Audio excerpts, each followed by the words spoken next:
Laissez-moi vous présenter Sans Alcool, le podcast sobre qui aborde le sujet sérieux de l'alcool, mais alors de façon totalement décomplexée. Rejoins-nous pour des discussions sincères et des histoires inspirantes. Nos invités vont nous partager en toute transparence leur parcours de vie, en passant par des anecdotes hilarantes, par des moments de doute, jusqu'à leur prise de conscience. Sans Alcool, c'est le rendez-vous où l'on prouve qu'une vie sobre est totalement possible et joyeuse. Êtes-vous prêts pour un partage sans filtre et sans alcool ? Bonne écoute. Sans alcool. Bonjour et bienvenue dans le podcast Sans Alcool. Aujourd'hui, j'ai l'énorme chance de recevoir Cynthia. Elle est abstem, elle a décidé de vivre sans alcool.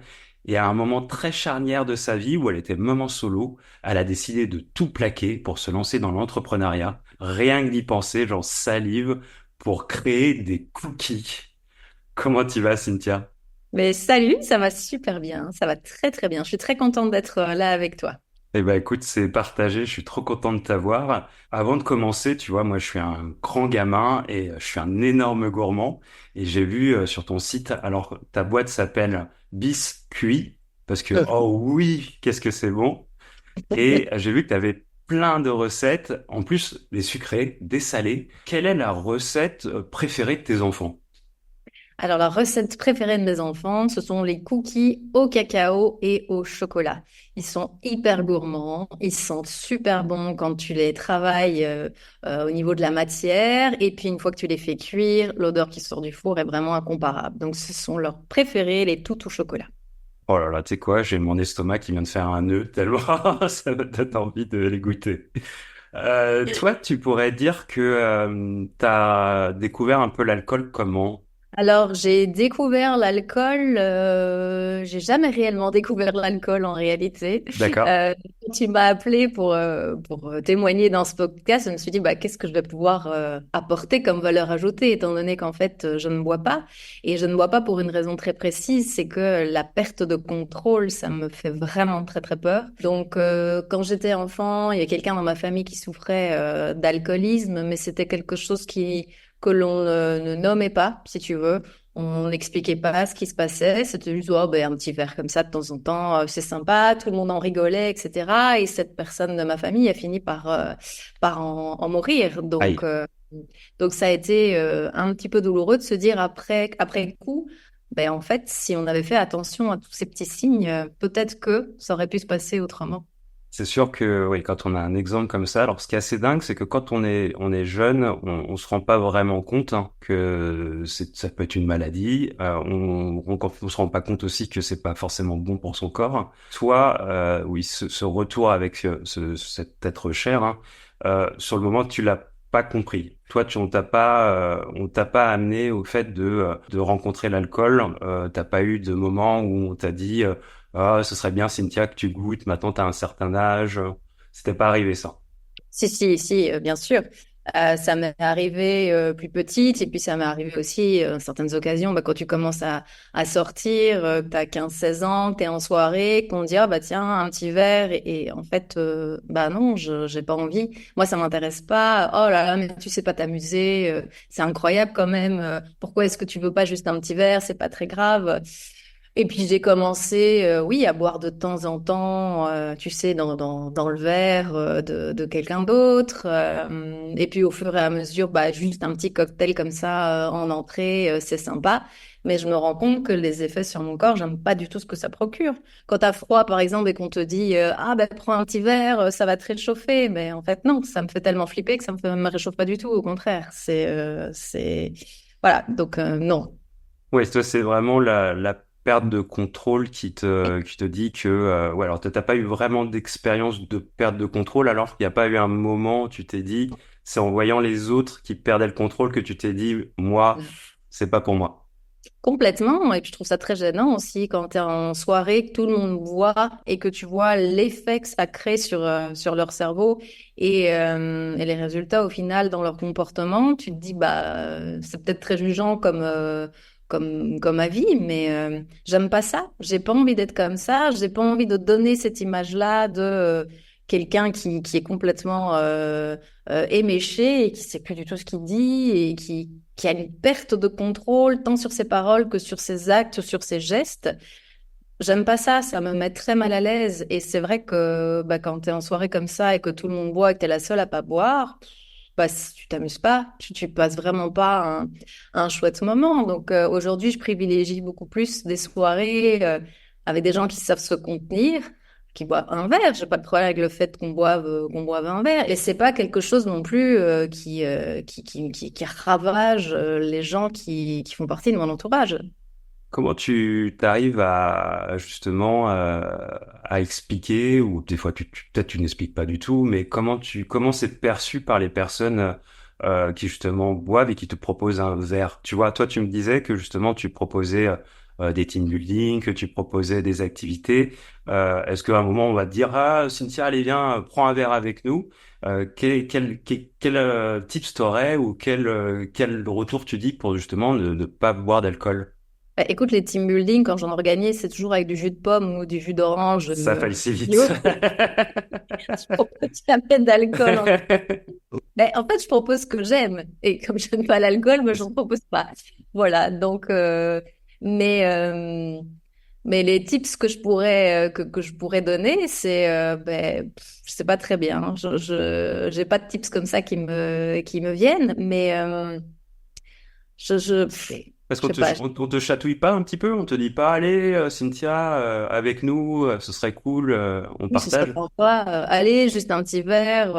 Bah non, non, en fait, non, j'ai pas envie. Oh là là, mais t'es vraiment pas drôle, hein. Alors la bonne excuse, c'est oui, ben non, je prends des médicaments, donc je ne peux pas. Voilà, tranquille. La question. Et c'est vrai que maintenant, j'assiste quand même pas mal à des soirées de networking. Ok, Et bien souvent, ça se passe pas juste à côté de chez moi, donc il faut conduire. Alors conduire et alcool, pour moi, c'est juste inconcevable, donc même pas complètement. un verre. Je ne vois absolument pas. J'ai des enfants, j'ai beaucoup trop peur qu'il m'arrive quelque chose en conduisant si j'ai un verre dans le nez. Et comme j'ai pas l'habitude de boire, bah forcément, quand je bois un verre, bah, ça monte très vite à la tête. Donc, je n'aime pas du tout les effets. Et puis même quand tu es comme ça en société, que tu dois donner une image de chef d'entreprise qui maîtrise un peu son sujet, bah, si tu bois un verre et que tu oublies les trois quarts de ce que tu dois dire, ça le fait pas trop. Donc non, je dis que je prends des médicaments et en général, on me fiche la paix. Mon petit truc à moi. Toi, dans ton parcours de vie, donc, t'as commencé, t'as travaillé pour une société d'assurance, Ouais, c'est ça. et à un moment un peu charnière de ta vie, qu'est-ce qui s'est passé? Et en réalité, j'ai fait des études de communication et puis je travaillé d'abord pour une émission de télévision, une émission culturelle, et puis ensuite j'ai été engagée dans cette grosse compagnie pour répondre au téléphone dans un premier temps en me disant bah il y a un poste en communication qui va se libérer à un moment donné, je vais enfin pouvoir faire ce que j'aime, ce que je pensais que j'aimais.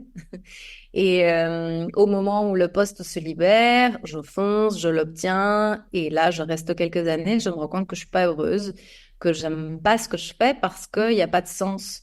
Et moi, je suis quelqu'un qui a énormément de valeur, et j'ai besoin à ce moment-là d'injecter de la valeur dans ce que je propose. Or, là, je n'en trouve pas.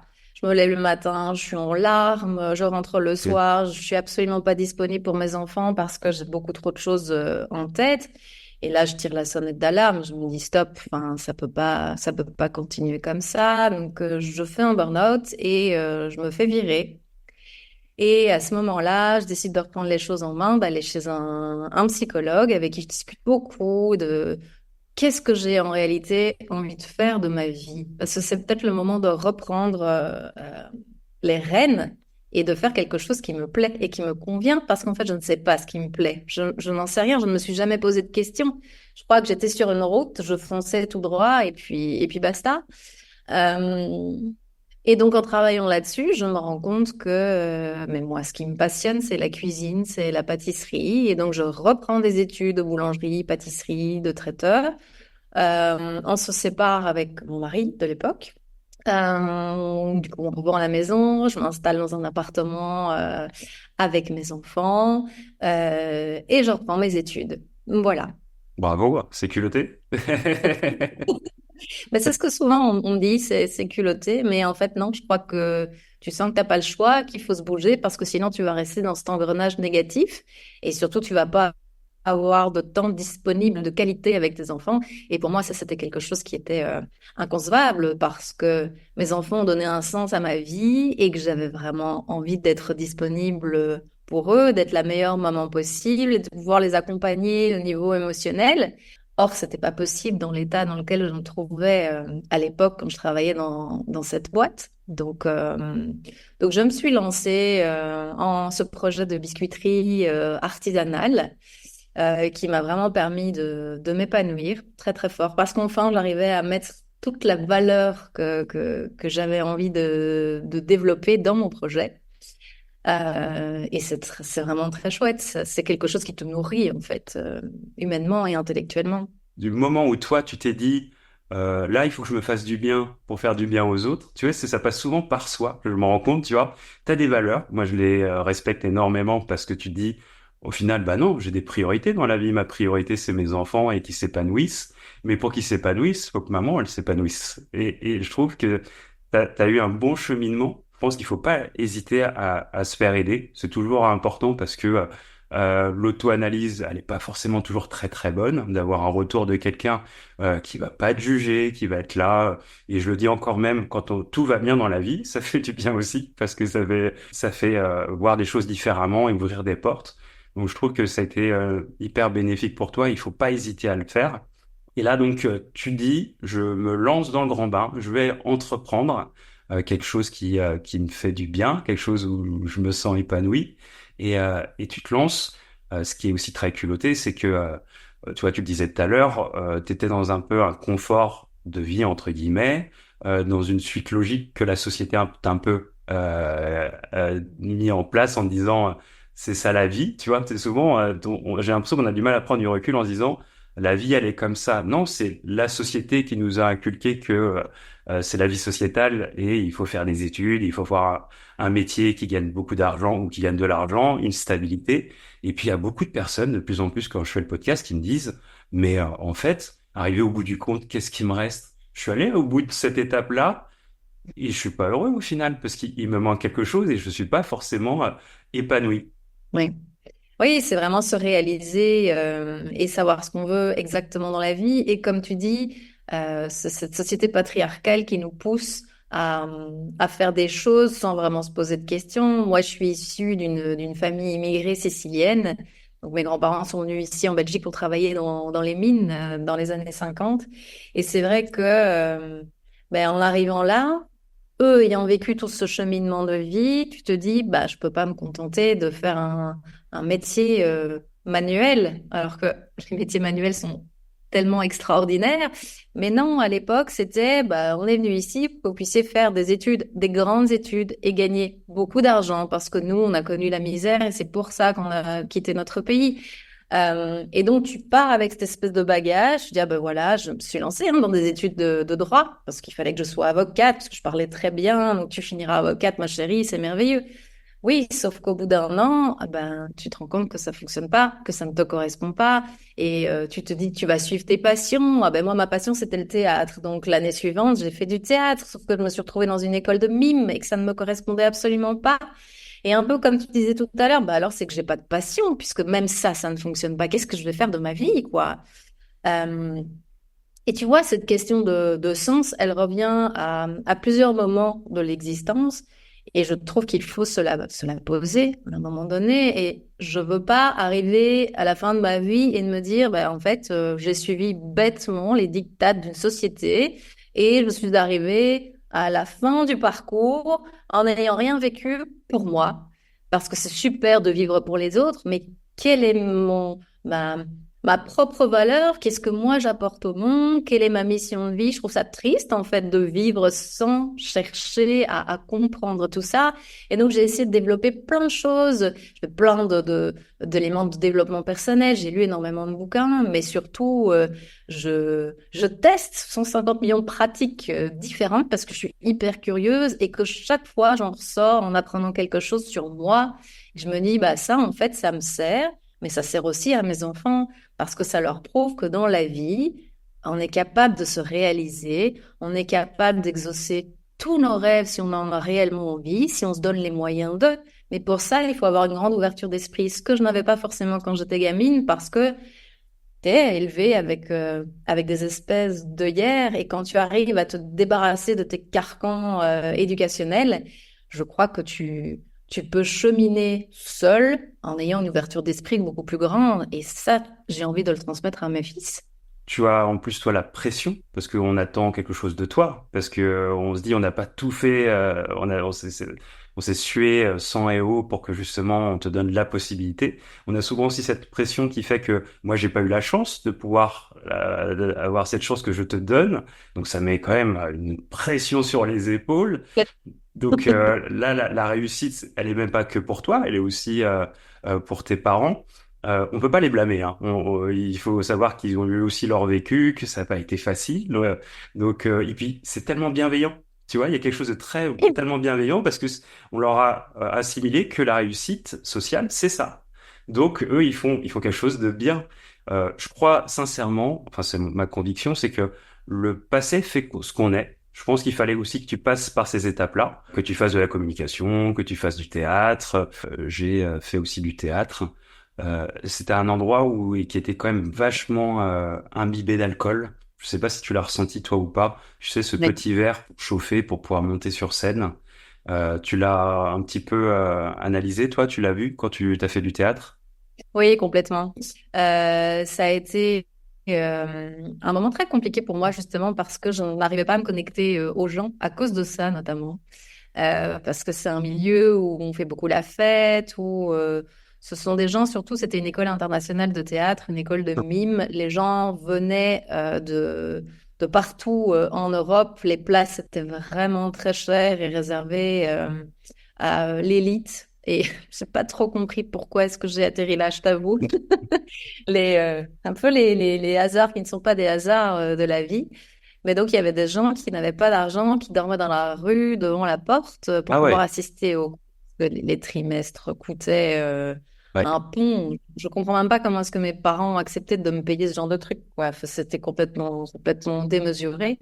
Euh, Après, le type d'enseignement était extraordinaire. C'était vraiment l'école de la vie, etc. Donc, ça se justifiait complètement. Mais les profs étaient de qualité, le cursus aussi.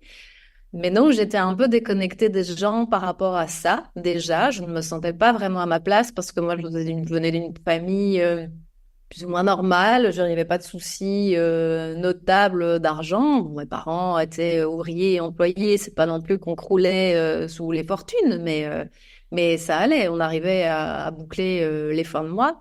Et là, tu avais des gens qui ne savaient pas quoi manger le soir. Par contre, ils avaient toujours un truc à boire en main. Oui. Et ça, tu vois, je n'arrivais pas à comprendre avec mon éducation un peu judéo-chrétienne mais enfin, la première nécessité, c'est quand même de se nourrir, quoi. Pourquoi tu es là à boire ta canette de bière de grand matin? Enfin, je ne comprends pas comment est-ce que c'est possible. Il y avait un truc qui matchait pas dans ma tête.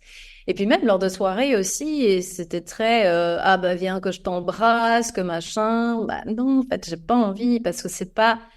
Enfin, tu maîtrises pas, tu ne te maîtrises plus, et moi ça me gêne et ça m'a très fortement gênée. Je n'ai fait qu'un trimestre là-bas, mais le trimestre que j'ai fait, je ne me suis vraiment pas sentie à ma place, et notamment pour cette raison. Ouais. Ah, c'est fou parce que tu vois, on dit que quand on va sur scène, on se met à nu. Et au final, quand tu t'alcoolises, moi c'est ce que je faisais, hein, je m'alcoolisais avant de monter sur scène pour me donner du courage. Et Ouais. je comprends totalement que tu n'aies pas eu cette connexion, qu'il y a eu ce décalage. Plus tu vas prendre confiance, plus tu vas te dire, mais je m'éclate et c'est cool et c'est pour mon équilibre personnel et j'excelle parce que je fais quelque chose qui vient du cœur et ça me fait du bien. Plus tu vas buter sur ça et plus tu vas casser ces murs, plus tu te sens bien. Est-ce que tu l'as ressenti, toi, ça?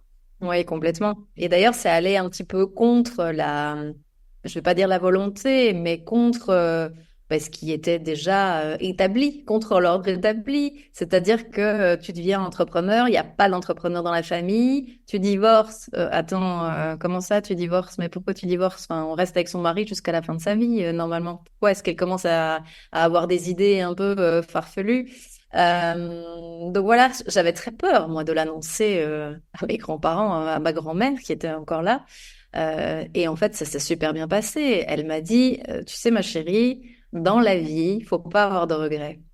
Et ça, tu vois, c'est le plus beau cadeau qu'elle m'ait fait parce que j'avais peur de lui annoncer ce genre de choses. Et en fait, elle m'a dit, bah non, non, non, vis pour toi.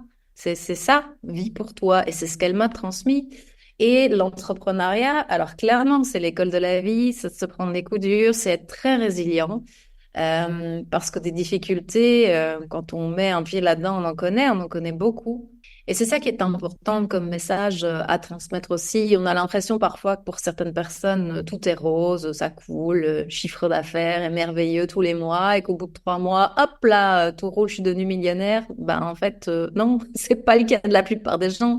Ça fait 2 ans que je bosse avec mon projet, j'arrive pas encore à me payer un salaire correct, les fins de mois sont hyper compliquées, j'ai énormément de frais et malgré tout, je suis là, je continue parce que j'ai un idéal en tête et que je veux y arriver, que je veux montrer à mes enfants qu'en fait, on peut faire ce qu'on veut dans la vie, être heureux, même si ça veut dire ne pas gagner autant que ce que on nous fait miroiter, mais mais je fais ce que j'aime et comme tu le dis si bien, quand tu le fais avec cœur et avec passion, ça ne peut que fonctionner. Parce que ce que tu mets en place, ça aide les autres et c'est une mission qui est incroyablement riche, humainement surtout. C'est quand même un tsunami hein, que tu as annoncé à ta famille. C'était plein de choses en même temps. Tu as eu le courage, t'es allé au bout de ça et ta grand-mère, c'est fabuleux ce qu'elle a dit parce qu'elle t'a ouvert une porte.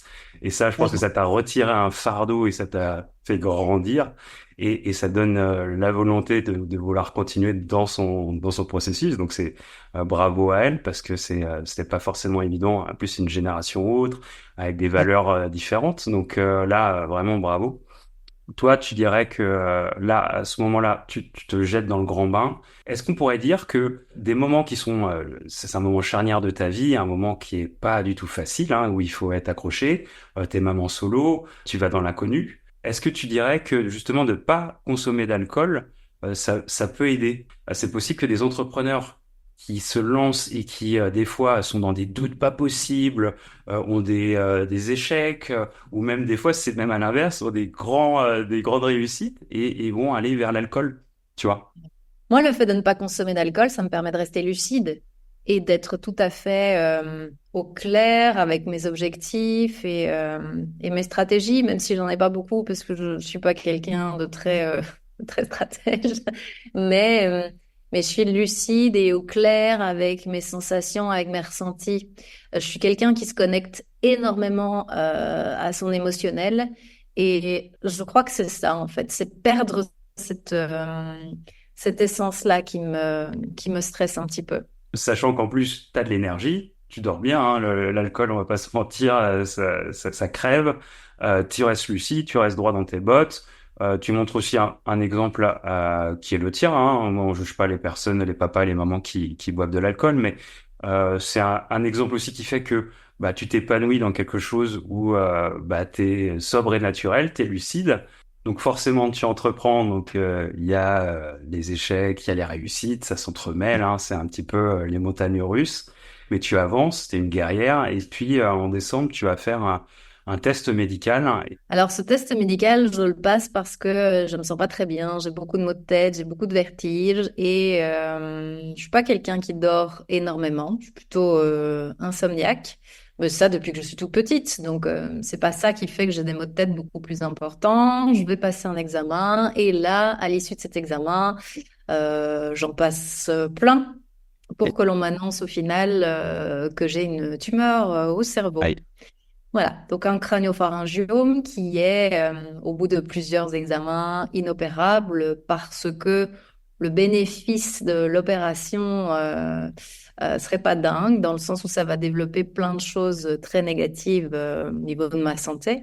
Donc il vaut mieux le laisser là et puis faire des examens tous les 6 mois et voir si cette masse ne grossit pas. Donc là, maintenant, je vis avec une épée de Damoclès au-dessus de la tête. D'accord. Euh, C'est-à-dire que je vais de 6 mois en 6 mois pour faire des examens. J'ai eu un petit peu de mal à l'accepter au début parce que tu te dis, bah, en fait, quoi, ça va s'arrêter demain comme ça, mais j'ai pas encore 40 ans, j'ai pas très envie que ça s'arrête. J'ai pas fait des enfants pour... Déjà, en divorçant, tu les vois plus qu'une semaine sur deux, mais alors en plus, ne même plus les voir du tout et les laisser comme ça avec leur état émotionnel à gérer sans que je sois là, ben en fait, non, c'est pas trop ce que je veux. Donc, bah, comment tu rebondis après ça? C'est compliqué, hein, quand tu te retrouves à table et que tes enfants te disent, tiens, mais maman, est-ce que tu vas mourir? C'est un peu dur quand même Oui, comme tu m'étonnes. question. Ça a été une situation très difficile et en fait, je me suis dit, bah, on ne sait pas. On ne sait pas de quoi est fait demain. Je peux très bien traverser et me faire renverser au final. Mais ça me conscientise dans le fait que la vie est courte et je me dis que quelque part, il faut essayer de le transformer en quelque chose de positif et se dire que c'est peut-être un nouveau départ dans la vie. Et voilà, s'il ne me restait plus que X temps à vivre, qu'est-ce que j'aurais envie de faire et qu'est-ce que j'aurais envie de transmettre? Et donc, depuis peu, ben, j'organise des conférences sur l'entrepreneuriat féminin où je discute beaucoup avec des femmes par rapport à ce sujet-là. C'est quelque chose qui me passionne. Euh, et puis, j'organise des ateliers de cookie thérapie aussi où je reçois des femmes qui ont vécu des burn-out et qui essaient de se reconnecter à leurs sensations premières pour se sentir mieux. C'est vraiment une thérapie en soi que de faire de la pâtisserie. Donc j'ai plein d'idées que j'ai envie de développer et rester toute seule dans ma cuisine à faire des biscuits. En fait, c'est plus du tout ce que j'ai envie de faire aujourd'hui. C'était le but du projet initial, c'était de vendre dans les magasins, etc. Et puis là, maintenant, je me rends compte que j'ai besoin de connexion. Euh, et LinkedIn m'a permis ça. Je me suis lancée sur ce réseau social un petit peu avant l'annonce de cette tumeur et je trouve des gens qui me ressemblent, qui sont tous entrepreneurs alors que dans la vie, bah, t'en croises pas beaucoup. Moi, dans mon entourage, en tout cas, il y en a pas. J'ai pas d'amis entrepreneurs. Dans ma famille, il y en a pas non plus. Donc c'est génial de pouvoir se connecter avec des gens qui te ressemblent, qui vivent les mêmes difficultés que toi. Et je me dis que si je peux aider à mon niveau des gens à s'en sortir, mais en fait j'ai tout gagné et j'ai un peu réussi ma vie. Je suis hyper contente. Tu sais, parfois j'ai des témoignages, j'ai participé à quelques podcasts et t'as des gens qui me reviennent en backstage et qui me disent, ben en fait ton témoignage a changé ma vie et ma vision, la vision que j'avais qui était un petit peu fermée et je me rends compte que la vie est courte et que j'ai pas envie d'attendre qu'on me mette une date limite, une date de péremption pour commencer à vivre. Donc, je trouve que ce message, il est très important à délivrer. Je me retrouve beaucoup en toi, d'avoir besoin d'échanges, de connexion, d'authenticité. Ça fait grandir mon cœur, ça fait grandir qui je suis. Je dis jamais qu'on est des exemples. On est des exemples de vie, mais on est des exemples de parcours. On n'est pas des exemples. Mais si on peut mettre une petite graine, dire la vie est courte, la vie va très vite. On ne sait jamais, comme tu as dit à juste titre tout à l'heure, ce qui est fait de demain. C'est maintenant, c'est le moment présent, c'est les partages les connexions, s'inspirer de l'autre, donner son originalité. Ouais, c'est complètement ça. C'est donner du sens à ta vie, donner du sens à ce que tu as vécu et pour le transformer en quelque chose de très beau, de très positif et réussir, comme tu dis, à ouvrir son cœur, à offrir à l'autre, à baliser un petit peu le chemin, non pas en étant un exemple, mais plutôt un exemple de vie et de parcours. C'est exactement ce que tu disais. Mettre des petites lumières, voilà, qui permettent d'éclairer le chemin et que les autres puissent s'inspirer un petit peu de ton histoire et de ton parcours pour créer les leurs et pour essayer de s'ouvrir un maximum à ce qui existe autour d'eux et se connecter au moment présent. Ça, c'est un truc qui est tellement important aujourd'hui et j'ai l'impression qu'on ne s'en rend pas compte avant qu'il nous arrive quelque chose de grave. C'est de se dire, bah là, mon rapport au temps, il est complètement différent. Quand je passe du temps avec mes enfants, je suis vraiment avec mes enfants et je leur offre un moment qualitatif. J'ai pas envie d'être dans autre chose. Quand je partage un moment en atelier avec des gens, bah, je suis vraiment dans le moment, dans le partage. Et tu te reconnectes à ton intuition, à ta créativité. Et c'est génial, c'est hyper riche ce qui peut sortir de ce genre de connexion. Même chose quand tu es en networking, tu rencontres des gens qui te ressemblent, avec qui tu peux échanger de façon tout à fait naturelle. Et juste le fait d'être en vie, d'en profiter, en fait, c'est déjà beau de base. Rien que cette connexion à la pâte à cookies, tu vois, le toucher, tu vas te retrouver des sensations de tes sens d'une simplicité, mais c'est tellement simple que je trouve que on est tellement embrumé aussi dans une société où on est dans le paraître, on est dans la rapidité, il faut aller tout faire vite, être à 100% partout. Tu le dis très bien, hein. Moi, je l'ai vu un peu avec mon père, il était à 10% avec tout le monde, donc il était avec personne au final. D'avoir le temps et de prendre le temps, c'est de prendre ses valeurs, d'avoir ses valeurs, ses priorités. Moi qui suis devenu papa, c'est vrai que mon petit loup, voilà, c'est quand, comme tu le disais si bien, c'est quand je suis avec lui, je suis avec lui, je décroche tout le reste n'a plus d'importance. Et aussi, tu sais, la société un peu nous a fait miroiter que travaille dur pour que tu mettes de côté pour avoir une belle retraite. Et je trouve souvent, mais il faut pas attendre la retraite. Quand on Mais aura non, la retraite, on aura un certain âge. En plus, on pourra moins faire de choses. C'est maintenant. On sait pas. Ça se trouve, déjà, on n'aura peut-être pas de retraite. Et puis, on sait pas ce qui est fait de demain. Donc, l'instant présent, la connexion, c'est ça la richesse. Je prends beaucoup de recul sur plein de choses. Je relativise énormément les choses futiles n'ont plus d'importance pour moi parce qu'en fait le temps est précieux et qu'on n'a pas le temps de justement s'attarder sur des petites choses. ouais, ce jeu des gratitudes, c'est ce que je fais avec les garçons, hein. Mais moi, je le fais à table. Quels ont été les trois plus chouettes moments de la journée? Et tu vois, le fait d'apprendre à les nommer, c'est un truc qui va leur rester pour le reste de leur vie. C'est hyper important pour moi de leur transmettre ça parce que même si ta journée, elle a été pourrie, il y a toujours quelque chose qui a été positif. Donc, essaie de te servir de ça pour recommencer le lendemain en étant de bonne humeur, même si évidemment, c'est pas évident. Et je trouve que cette innocence aujourd'hui est un peu bafouée par rapport à celle que nous, on a pu connaître en étant gamin. Je veux dire, maintenant, les enfants naissent, ils sont déjà éco-anxieux. Enfin, il y a tellement de choses qui se jouent et que leur apporter un petit peu de légèreté comme ça et de se connecter à ce qui est positif, ben, en fait, c'est trop bien. C'est ce que j'ai envie de leur transmettre. Mais il faut pas attendre de grands drames, il faut pas attendre de grands événements pour justement se faire du bien, aller se reconnecter. Moi, j'ai une phrase qui est toute faite, mais bon, c'est ma dyslexie, tu vois. J'ai eu mon accident avec un réverbère et je dis, n'attendez pas de percuter un réverbère pour découvrir le poteau rose. Toi, qu'est-ce que tu pourrais conseiller sur justement cet équilibre, ce moment toi, t'as fait te sentir vivante et vibrante. Moi, ce que je peux conseiller pour éviter d'arriver à se prendre justement, cette image est très forte, hein, elle est très symbolique aussi, de se prendre quelque chose, manger un poteau, c'est d'apprendre qui l'on est, d'apprendre ce qu'on veut, d'apprendre à s'aimer soi-même. Ça, c'est le drame de la société actuelle, je trouve.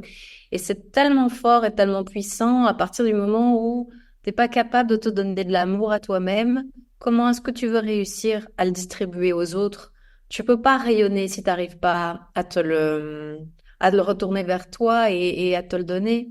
Et pour ça, je crois qu'il faut se reconnecter au moment présent, faire des petites choses toutes simples. Il faut pas forcément dépenser des fortunes pour se faire du bien. Ça peut être un pique-nique avec des copines au parc, ça peut être un dîner ou un jeu de société à la maison, en famille. Ça peut être, oui, bien sûr, aller se faire une journée spa, peu importe, mais se reconnecter à ce qui est essentiel. Et il y a de plus en plus d'émergence comme ça, de petites activités sympas et manuelles. Euh, Tu sais, quand tu fais des cookies, en fait, ton cerveau, il est plus à sa place.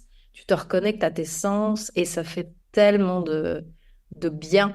Et je crois qu'il faut arriver à s'aimer, à se connecter aux gens et à apprendre à se connaître pour pouvoir faire ça. Et pour ça, moi, mon conseil, c'est d'aller voir quelqu'un, que ce soit un psy, que ce soit un Un coach de psychosymptomologue, vie, oui, ouais, ouais. voilà, des énergéticiens. Il y a tellement de méthodes aujourd'hui qui nous permettent d'apprendre à nous connaître. Il y a des outils de développement personnel qui sont formidables. Même un bouquin peut t'aider à te développer personnellement. On apprend tous les jours et plus tu en apprends sur toi, plus c'est riche et plus tu es capable de donner aux autres aussi en conséquence. Moi, j'ai appris quelque chose et ça, c'est très, très, très récent, c'est que tu ne peux pas obtenir des autres ce que toi, tu as l'habitude de donner parce qu'en fait, les autres ne sont pas comme toi. Et ça, c'est un truc qui m'a fait m'effondrer toute ma vie jusqu'à présent parce que je donne, je donne, je donne et au final, je suis déçue parce que je reçois pas ce que je donne. Mais oui, mais c'est pas ça. Les gens te donnent à la mesure de ce qu'ils sont capables de te donner. Or, si toi, tu as envie de recevoir autant que ce que tu donnes, bah, retourne-le vers toi, tout simplement. Et aime-toi. C'est le plus beau des conseils que je puisse donner. Ouais, c'est un très beau conseil. Et tu vois, je vais rebondir sur le fait que l'alcool peut être une fuite de la réalité. Si tu as tes valeurs, fais-les pour toi d'abord. Et après, tu peux les inculquer aux autres. Toi, t'avais fait un test hein, où t'avais été décelé. Je vais pas te dire le mot parce que avec ma dyslexie et ma mâchoire rafistolée, je n'aurais pas réussi à le dire. Mais toi, tu vas le dire mieux que moi. Tu parles d'autisme, c'est ça? Autisme Asperger? C'est ça, Asperger. Toi, on te l'a décelé il y a pas très longtemps. Ah non, il n'y a pas très longtemps, ça fait même pas un an que je le sais, ouais. Comment tu le perçois? Alors, en fait, il y a plusieurs moments dans la vie où je me suis posé beaucoup de questions et je crois qu'en fonction des moments, je peux te dire si c'est un handicap ou si c'est quelque chose D'accord. de très positif. Ok. Euh, et encore une fois, j'essaie de tout tourner en positif et de me dire que je suis très contente de l'avoir appris parce que ça m'a permis de me rendre compte qu'en fait, je n'étais pas folle. Oui. Parce que moi, j'avais cette impression, tu vois, de me dire, ah mon Dieu, mais comment est-ce que c'est possible d'avoir autant de tocs, d'être aussi atypique au final et aussi conformé à la société parce que j'ai appris depuis toute petite à imiter ce qui se passe autour de moi et donc je passe un peu entre les mailles du filet depuis des années et puis là quand vraiment ton corps lâche et que tu te dis mais qu'est-ce qui se passe, je ne comprends pas et que tu essaies vraiment de te connaître et de réaliser qui est-ce que tu es vraiment et que tu passes des tests et qu'on t'annonce ça, moi, ça a été mais la douche froide parce que je me suis dit, mais en fait, c'est un handicap, c'est pour ça, en fait, que je n'y arrive pas. C'est pour ça que j'arrive pas à faire telle ou telle activité. Il y a une raison à ça. Puis je me dis, mais en fait, c'est génial. C'est génial parce que malgré ça, je suis quand même arrivée à monter mon entreprise. Je suis quand même arrivée à faire plein de choses positives. Donc, c'est hyper cool. Et je pense sincèrement aussi que c'est ta force à toi. Tu serais pas aussi tendre, aussi juste, à avoir ce raisonnement sur la vie. Et ce que je trouve génial, et ça c'est un message d'espoir exceptionnel, c'est que ayant ce handicap, t'as fait, parce que si on peut un tout petit peu expliquer très rapidement, je vais lui dire Asperger. Asperger. Asperger. Quand tu l'expliques, c'est que, par exemple, c'est une grande peur de l'inconnu. C'est ça que tu pourrais dire? Oui, c'est une grande peur de l'inconnu, c'est énormément d'anxiété. Moi, j'ai beaucoup de tocs. Après, je crois qu'il y a autant d'autistes que de spectres autistiques différents. Tout C'est à fait. assez large, ce spectre, et donc ça se manifeste de façon complètement différente en fonction des personnes. D'ailleurs, quand on me rencontre, on dit, mais enfin non, absolument pas, tu n'es pas du tout autiste Asperger. Et ben, en fait, si, j'ai été diagnostiquée, je te montre le diagnostic si tu veux. Alors non, effectivement, on n'en a pas l'impression, mais personne ne vit avec moi, personne ne sait ce que moi, ça me demande comme énergie pour sortir parfois juste de mon lit, aller dans des soirées comme ça de networking, ça me fatigue d'une force incroyable. Ah, mais on ne dirait pas. Ah non, non, parce que sur place, ça se passe très très bien. Mais après, quand je reste en boule dans mon lit, parce que je sais plus me lever tellement, j'ai pris les émotions comme ça des gens, j'arrive à capter ce qui se passe dans la tête des gens avant même que ne le ressentent. Parfois, ils sont même pas conscients de ressentir ça. Moi, j'arrive à le capter. Donc, c'est assez fin, c'est très fatigant, c'est usant. Et en même temps, c'est un super pouvoir.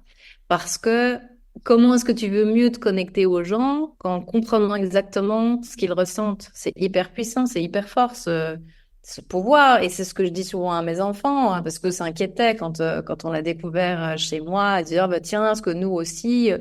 Mais en fait, on s'en fout, on n'est pas là pour mettre des étiquettes, on n'est pas là pour faire des diagnostics à gogo, c'est juste que c'est génial de se dire, j'ai ce pouvoir-là. Je suis très sensible, euh, même au niveau des odeurs, au niveau du toucher. Eh bien, tout ça, on va en faire des forces et on va en faire quelque chose de très positif et on va essayer d'aider les autres aussi grâce à ça.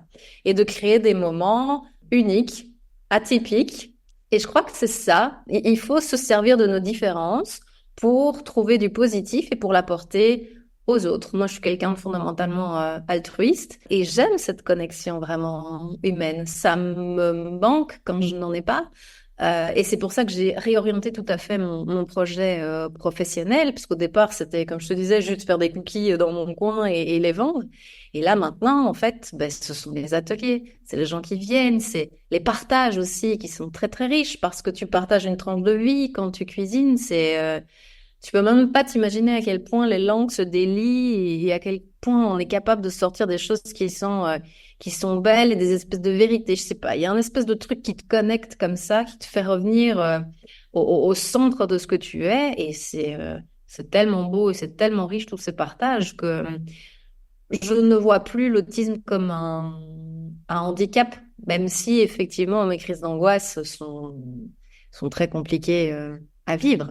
Tu sais quoi? Je me dis que t'as un Wi-Fi à bonnes ondes. C'est peut-être même pour ça que notre Wi-Fi a galéré pendant cet enregistrement de podcast. C'est que tu rayonnes tellement que tu fais bugger la machine. Je te remercie du fond du cœur. Cynthia, c'était vraiment un moment de partage que j'ai adoré. Bravo pour ce que tu fais. Bravo pour la belle personne que tu es. On retrouve tes cookies sur Internet. Oui, c'est ça. Tu peux la retrouver sur Internet, sur www.biscuit.be. Et puis, on peut me trouver sur LinkedIn aussi, surtout. C'est essentiellement là que je me trouve. Je partage mes tranches de vie, je partage mes ateliers, je partage tout ce qui m'arrive. Voilà, c'est trop chouette de pouvoir se connecter avec des gens. Bah, tu sais quoi, j'ai plein de routines, hein. J'ai remémoré les choses qui sont bien passées dans ma journée, j'ai ma douche froide et j'ai allé te voir sur LinkedIn. Ça me remplit de bonheur, ça fait partie de ma routine. Je te remercie du fond du cœur, Cynthia, c'était un moment exceptionnel. Tu m'as régalé et en plus tu me régaleras en plus avec tes cookies. C'est très très très très cool. Merci à Bah, toi, merci, Cynthia. c'était vraiment super chouette pour moi aussi. Merci à Merci, toi. c'était À vraiment un bientôt. chouette moment. À Pour bientôt. moi aussi. Ciao. Un immense merci d'avoir partagé ce moment privilégié avec nous. Si cette histoire t'a touché et que tu as envie de te livrer, de partager tes succès ou tes défis dans notre podcast, nous t'invitons chaleureusement à nous contacter. N'oublie pas de t'abonner à notre podcast pour ne manquer aucun nouveau épisode. Et souviens-toi, dans la communauté Abstem, on vit la vie à fond, sans alcool, mais avec un cœur rempli de joie. Abstem, une vie épanouie sans alcool.